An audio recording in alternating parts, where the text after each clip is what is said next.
সকাল 10:25 আদালতে পৌঁছলেন টাটা মোটরসের আধিকারিক ও আইনজীবীরা। নেতৃত্বে আইনজীবী সমরাদিত্য পাল। সকাল 10:35 আইনজীবী কল্যাণ বন্দ্যোপাধ্যায়ের নেতৃত্বে সরকারি আইনজীবীরা আদালতে পৌঁছলেন, সঙ্গে গভর্নমেন্ট লিডার অশোক বন্দ্যোপাধ্যায়।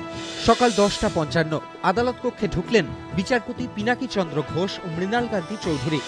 সকাল 11টা সিঙ্গুর আইন অসাংবিধানিক ও অবৈধ, রায় দিল কলকাতা হাইকোর্ট। রায় কার্যকর করার জন্য 2 মাস সময় দিয়েছে আদালত, তবে আপাতত সিঙ্গুরের জমি ফেরত দেওয়া যাবে না। সকাল 11:20 জমি অধিগ্রহণ আইনে সংশোধন এনে তারপরই জমি ফেরত দিতে বলা হয়েছিল, কিন্তু মুখ্যমন্ত্রী সে কথা শোনেননি। নীতিগতভাবে দুর্বল অবস্থানে রয়েছে সরকার। সিঙ্গুর মামলার রায় ঘোষণার প্রেক্ষিতে এই মন্তব্য করলেন বিরোধী দলনেতা সূর্যকান্ত মিশ্র। দুপুর 12:40 সিঙ্গুর অ্যাপিল নিয়ে কলকাতা হাইকোর্টের রায় প্রসঙ্গে সরাসরি কোনো মন্তব্য করলেন না মুখ্যমন্ত্রী মমতা বন্দ্যোপাধ্যায়। তবে বিধানসভায় তিনি বলেন, সিঙ্গুরের অনিচ্ছুক কৃষকদের জমি ফেরত দিতে দায়বদ্ধ সরকার। তাদের পাশে রাজ্য সরকার ছিল, আছে, থাকবে। তাদের জন্য যা যা করণীয় তা করবে সরকার।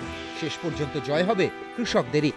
দুপুর 2:30 এবার সোশ্যাল নেটওয়ার্কিং সাইটে মুখ্যমন্ত্রীর বার্তা, সিঙ্গুর রায় নিয়ে আমি কোনো মন্তব্য করব না। আমি সারা জীবন ধরে কৃষক, মেহনতি মানুষ, গরিব এবং পিছিয়ে পড়াদের জন্য লড়াই করেছি। আমি ক্ষমতায় থাকি বা না থাকি, তাদের প্রতি আমার দায়বদ্ধতা অটুট থাকবে।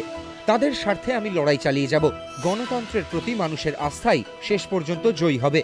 দুপুর 2:40 সিঙ্গুর নিয়ে কলকাতা হাইকোর্টের রায়কে স্বাগত জানালো টাটা মোটরস। টাটা মোটরসের মুখপাত্র একথা জানান। এবিপি আনন্দ।